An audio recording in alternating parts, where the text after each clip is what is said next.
Pues, a ver, resulta fascinante y al mismo tiempo es para echarse a temblar, plantearse la siguiente cuestión. ¿Qué pasaría si alguien diagnosticara los males más profundos de una sociedad en un libro y resulta que, más de 100 años después, los síntomas siguieran siendo exactamente los mismos?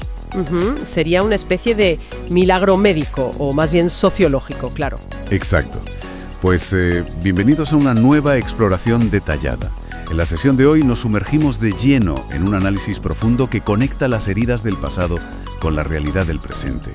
Y lo hace de una forma, de verdad, casi milagrosa. Sí, para llevar a cabo esta disección tan particular, contamos con un material de origen que es verdaderamente revelador.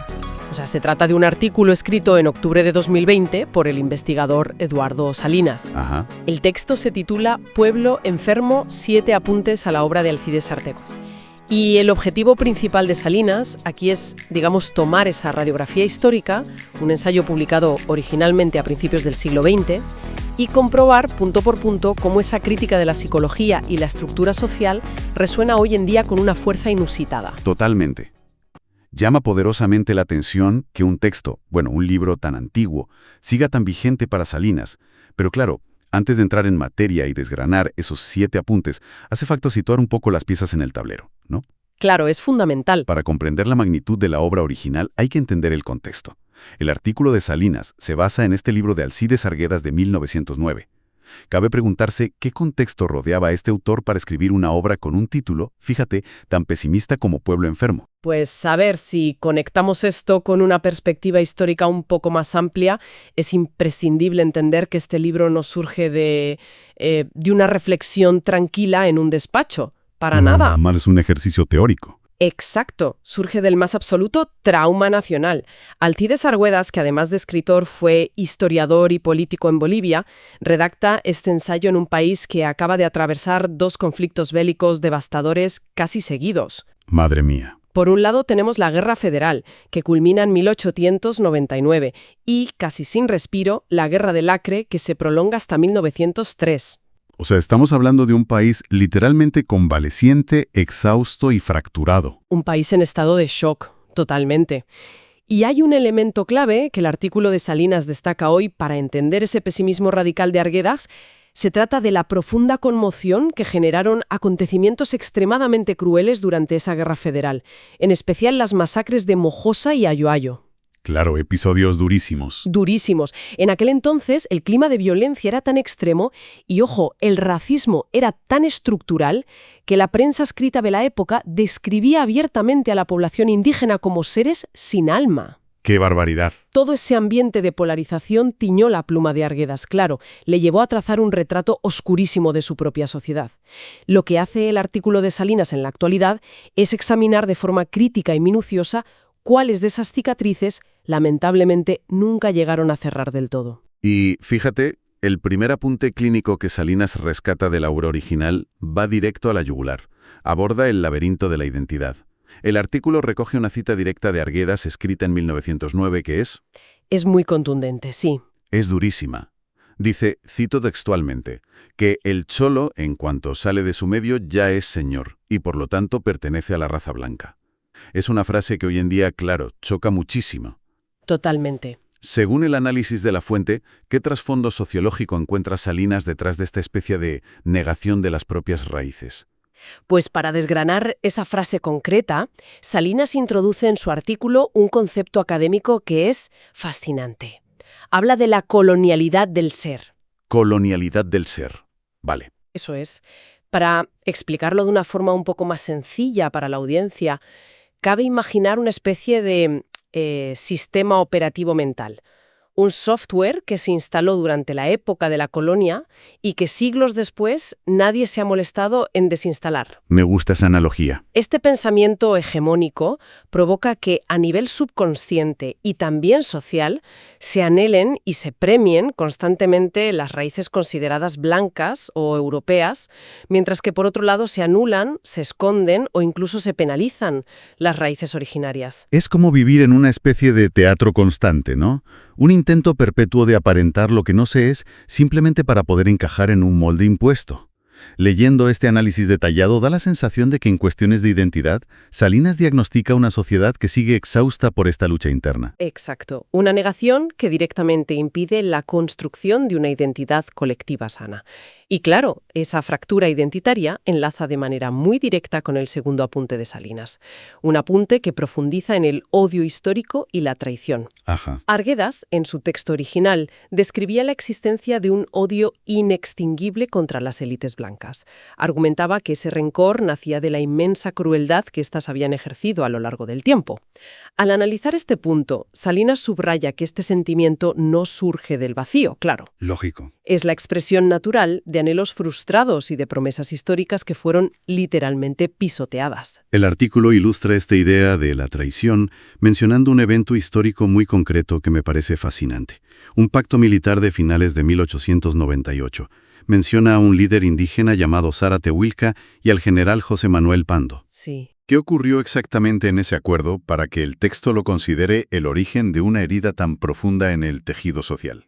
Pues el Pacto de diciembre de 1898 es un momento bisagra absoluto. José Manuel Pando, que era el jefe del Ejército Federal, necesitaba desesperadamente el apoyo de las fuerzas indígenas para poder ganar la guerra. Por pura estrategia militar, claro. Pura estrategia. Para lograrlo, se alía con Zárate Huilca y le otorga el grado de coronel. Pero aquí lo crucial son las 3 promesas monumentales que Pando le hace a Huilca para asegurar su lealtad en el campo de batalla. Vale, a ver esas promesas.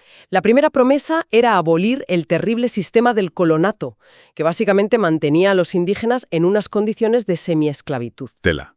¿Y la segunda? La segunda era asegurar una participación política real de los indígenas, llegándole incluso a prometer a Huilca la segunda presidencia del país. O sea, altos cargos del Estado. Y la tercera promesa, y no menos importante, era restituir todas las tierras comunitarias que habían sido usurpadas históricamente. Estamos hablando de 3 medidas que, si se hubieran cumplido, habrían cambiado el curso de la historia por completo. Pero, leyendo entre líneas el tono del texto de Salinas, intuyo que nada de esto llegó a materializarse jamás. El desenlace fue la traición absoluta, como señala el autor. Una vez que Pando consiguió la victoria y el poder, las promesas se evaporaron en el aire. Las condiciones de servidumbre del colonato se mantuvieron intactas, la participación política fue negada de raíz y las tierras jamás se devolvieron. Qué duro. Y para rematar, Zárate Huilca fue encarcelado y posteriormente asesinado. El análisis de Salinas conecta este hecho histórico innegable directamente con el presente. Argumenta que las réplicas de aquel terremoto, de aquella traición, se siguen sintiendo hoy en día. Claro, el texto sostiene que las pugnas actuales, aunque ya no se enmarquen en los mismos términos de raza que usaba Arguedas en 1909, se traducen en unas tensiones muy profundas. Exactamente. Tensiones de clases sociales y de orientación política. El artículo de Salinas, manteniendo su postura, es muy claro al diagnosticar que estas fracturas históricas siguen generando un daño real entre diferentes actores sociales, especialmente cuando hay coyunturas electorales de por medio, que es cuando todo salta por los aires. Así es. Y, manteniendo nuestra propia neutralidad al analizar esto, es importante señalar que el documento expone cómo aún existen expresiones de racismo en esos contextos electorales. Es la forma que tiene Salinas de argumentar que 100 años después hay heridas que simplemente han mutado de forma, pero que siguen ahí, supurando. Y ese hilo conductor del dolor histórico nos lleva irremediablemente al tercer apunte que rescata el artículo, que probablemente sea, uno de los puntos más delicados y sombríos de toda nuestra sesión de hoy. Sin duda. Hablamos de la figura de la mujer y la sombra de la violencia. Vale, vamos a desgranar esto porque es de traca leer las descripciones que se hacían hace un siglo. Arguedas, en 1909, utiliza adjetivos muy severos para describir a la mujer indígena o mestiza. Sí, la califica textualmente de ruda y torpe. Sí, pero hay una cita que pone los pelos de punta. Afirma que la mujer se siente amada cuando recibe golpes del hombre, como si fuera una necesidad. Paradójicamente, renglones después, el mismo autor le reconoce un coraje inmenso, diciendo que en el combate es la primera en dar la cara y la última en retirarse. Una contradicción tremenda. Tremenda. Entonces, ¿cómo aborda Salinas en su artículo contemporáneo una descripción tan contradictoria y sinceramente tan brutal? Pues Salinas interviene aquí con una postura sumamente crítica respecto a Arguedas. El artículo contemporáneo rechaza de plano esa etiqueta de torpeza que el autor original impone, evidentemente desde la mirada sesgada y patriarcal de su época. En su contraanálisis, Salinas decide poner el foco en otro lado. ¿En dónde exactamente? En la inmensa capacidad de resiliencia y en el amor maternal de estas mujeres. Destaca que históricamente han sido el pilar silencioso, la columna vertebral que ha sostenido a familias enteras frente a las peores adversidades socioeconómicas. El texto moderno busca, por tanto, dignificar la figura femenina frente al prejuicio explícito del siglo pasado. Sin embargo, el artículo de Salinas no es todo optimismo aquí. Señala que el oscuro diagnóstico de Arguedas sobre la violencia, esa normalización que él describía, sí ha encontrado una trágica continuidad en el tiempo. Desgraciadamente sí. La normalización del maltrato que se intuye en esa obra antigua sigue reflejándose hoy en estadísticas contemporáneas que son de verdad demoledoras. Los datos que aporta Salinas en su texto de 2020 obligan a cualquiera a guardar silencio y reflexionar. Vamos con los datos del artículo porque son duros. El autor documenta que solo en el transcurso de ese año, en 2020, se habían registrado ya 83 feminicidios. 83. Y luego hay un dato aún más escalofriante, proveniente de las Naciones Unidas, que el autor subraya. Sí, lo he leído y es tremendo. 7 de cada 10. Exacto. 7 de cada 10 mujeres en Bolivia son víctimas de algún tipo de violencia, según recoge el texto basándose en la ONU. 7 de cada 10, o sea, es una cifra que obliga a detenerse un segundo. Para quien nos escucha, no estamos hablando de una metáfora literaria sacada de un libro polvoriento. No, en absoluto. Es una emergencia social del presente. Comprobar cómo un ensayo de hace más de un siglo ya dejaba entrever una violencia estructural que hoy sigue arrojando estos números, demuestra hasta qué punto ciertas enfermedades sociales están enquistadas profundamente en el sistema. Totalmente de acuerdo. Y fíjate, esa resistencia al cambio, esa incapacidad de la sociedad para sanar problemas tan estructurales, está íntimamente ligada al cuarto apunte de la obra original, que nos introduce de lleno en el terreno de la educación y el control político. Aquí es donde Arguedas recurre a la filosofía de Nietzsche. Eso es. Recurre a Nietzsche para hablar de un, cito textualmente, espíritu ovejuno en la población. El autor original dibujaba un escenario donde, según él, la falta de posesiones empujaba a las masas hacia un anarquismo feroz, mientras que en el otro extremo, la riqueza blindaba a las élites en un conservadurismo totalmente intolerante. Básicamente, retrataba una sociedad maleable y radicalizada. Sí, pero para comprender por qué Arguedas veía a la población desde esa atalaya tan crítica, Salinas recuerda en su artículo un dato vital. Y es que el autor no era un simple filósofo o un intelectual observando la realidad desde la barrera. No, claro, estaba metido en el barro. Estaba metido en política activa. Fue elegido diputado por el Partido Liberal en 1916. Así que sus juicios estaban claramente marcados por su ideología y su posición social. Pero lo que verdaderamente aporta el artículo de Salinas hoy para explicar ese supuesto espíritu ovejuno, la clave de todo, son las estadísticas sobre el acceso a la educación en aquella época. Claro. El artículo presenta unos porcentajes sobre escolarización en el año 1900 que dejan cristalino por qué era tan fácil manipular a la opinión pública. Las cifras hablan por sí solas.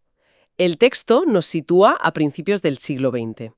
En ese momento, apenas un 2% de la población estaba matriculada en educación primaria. Un 2%. Es la nada absoluta. Nada. Y el presupuesto del Estado destinado a educación era un ínfimo 5,9%. Pero el dato más contundente llega justo en el año en que se publica Pueblo Enfermo, en 1909. De una población total que rondaba el 1.700.000 habitantes, ¿sabes cuántos sabían leer y escribir? Las cifras del texto decían que solo 210.000 personas. Exacto, 210.000 personas. La inmensa mayoría del país vivía en una ignorancia institucionalizada y perpetuada por el Estado. Es evidente leyendo esto que mantener a casi 1,5 millones de personas sin saber leer ni escribir era la herramienta de control político más eficaz de la época. Pero el artículo de Salinas da una vuelta de tuerca muy interesante y muy actual. Así es. Hoy en día, afortunadamente, el analfabetismo absoluto está mayormente erradicado a gran escala.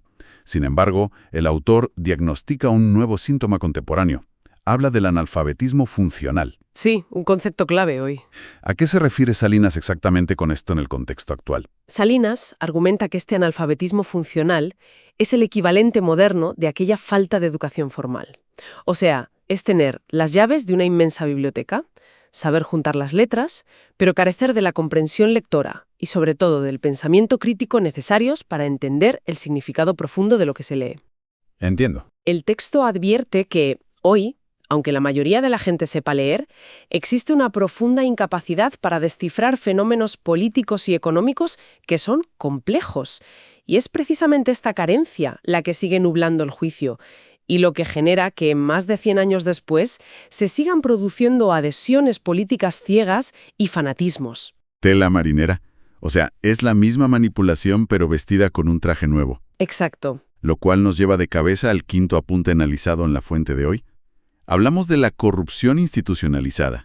Hay una frase en el libro original de Arguedas que es de verdad lapidaria. Engañar al Estado no es engañar a nadie. Es una cita durísima.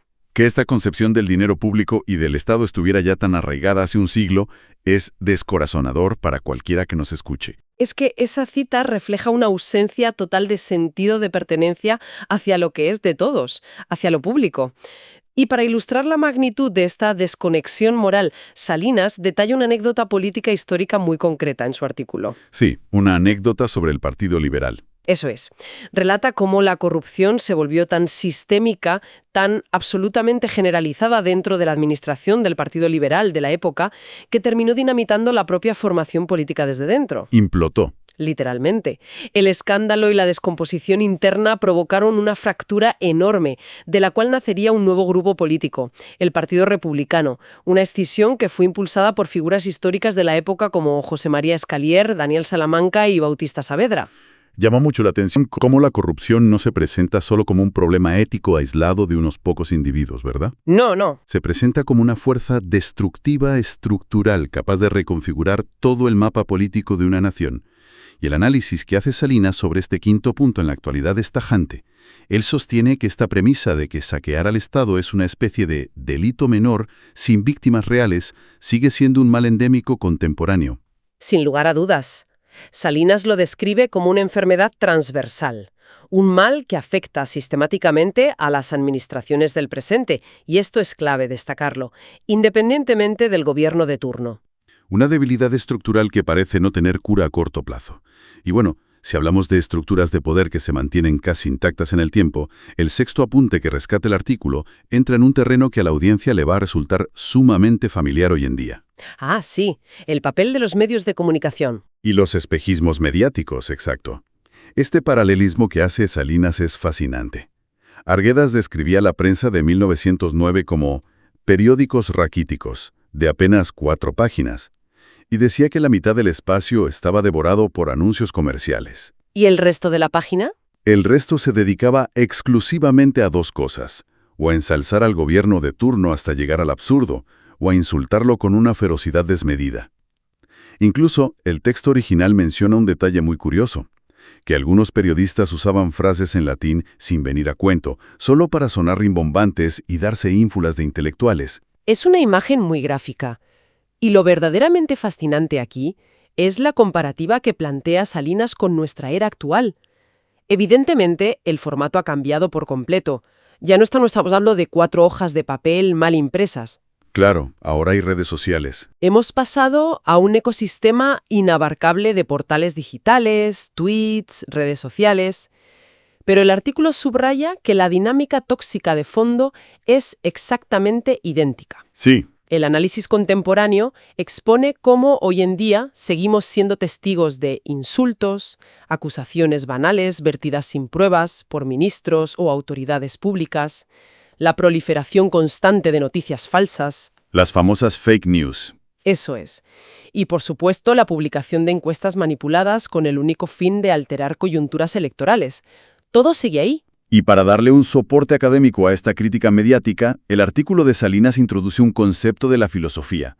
Cita a Louis Althusser y su idea de los medios como aparatos ideológicos del Estado. Un concepto fundamental para entender esto. ¿Cómo encaja esta teoría exactamente en el diagnóstico que hace el autor sobre la desinformación moderna? Pues la teoría de Althusser es muy clarificadora. Para entender qué son estos aparatos ideológicos, cabe imaginar, digamos, unas gafas de realidad virtual. Unas gafas que las estructuras de poder nos colocan discretamente a todos desde que nacemos. Vale, entiendo la imagen. Estas gafas no te obligan directamente a mirar a un punto concreto a la fuerza, pero sí aplican un filtro general que cambia el color, el contraste y la percepción de todo lo que ves a tu alrededor. Te sesgan la mirada. Exacto. Salinas argumenta que los medios de comunicación actuales funcionan exactamente como esas gafas. No son, bajo ningún concepto, transmisores neutros de datos.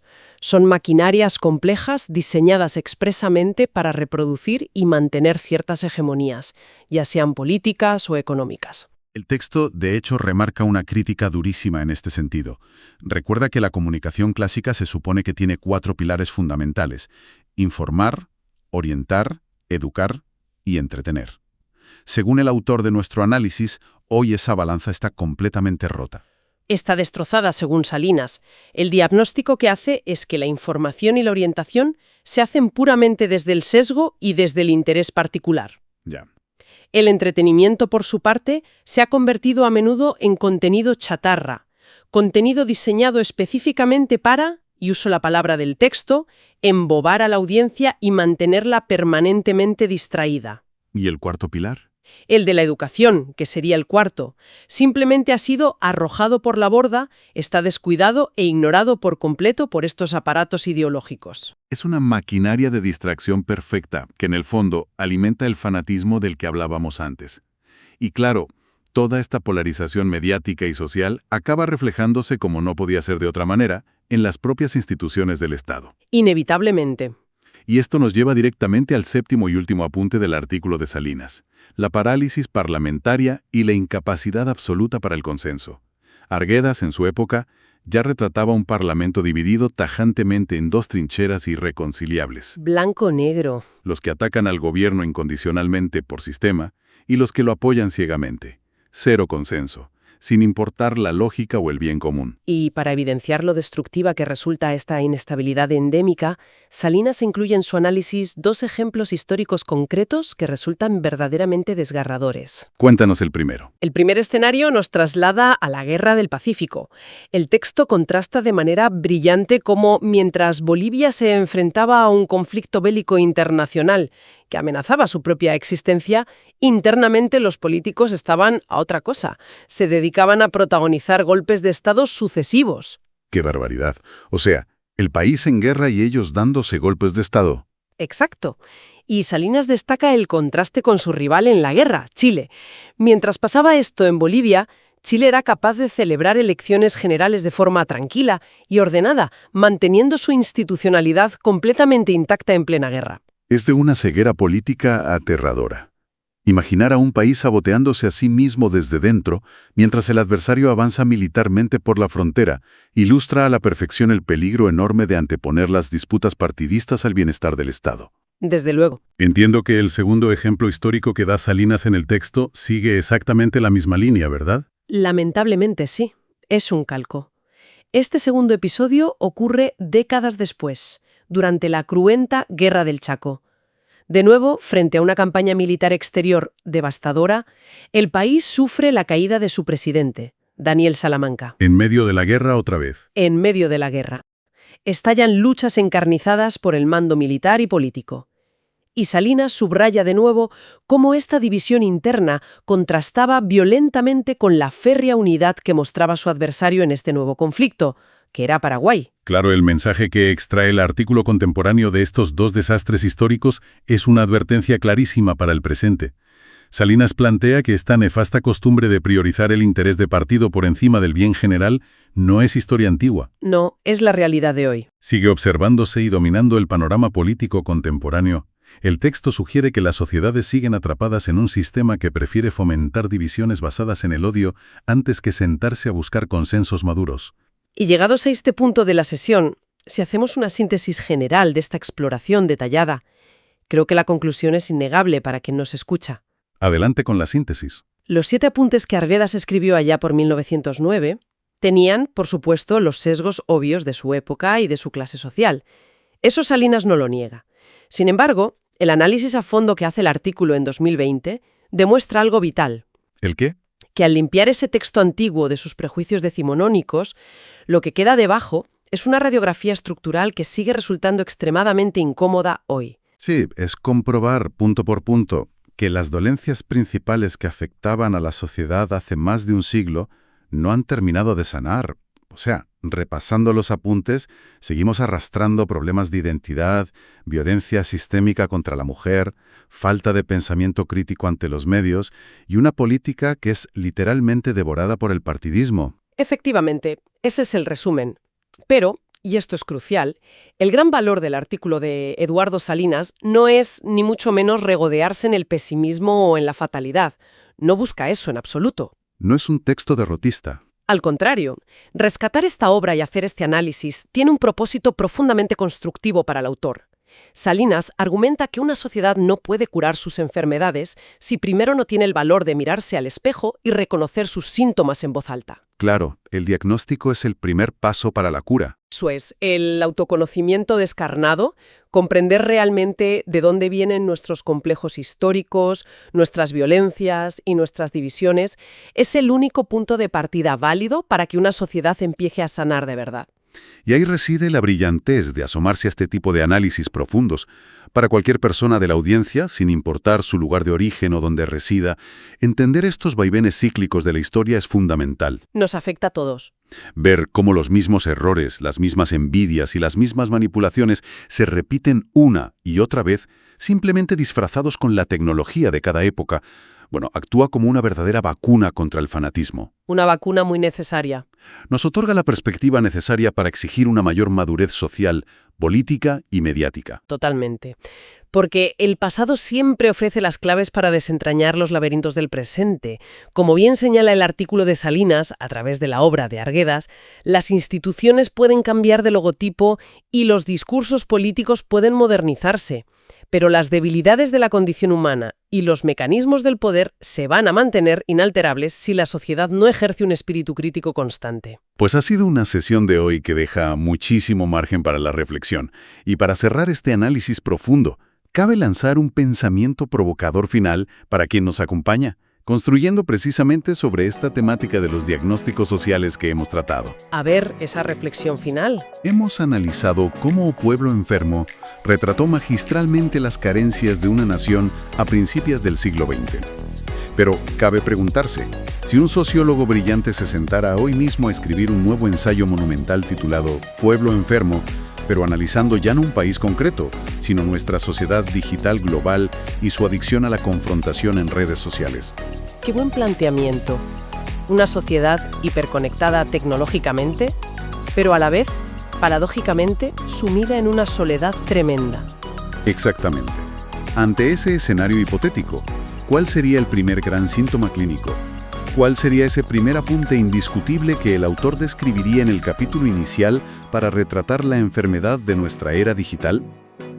Queda ahí esa invitación a la audiencia para seguir explorando los intrincados laberintos de la historia y el conocimiento.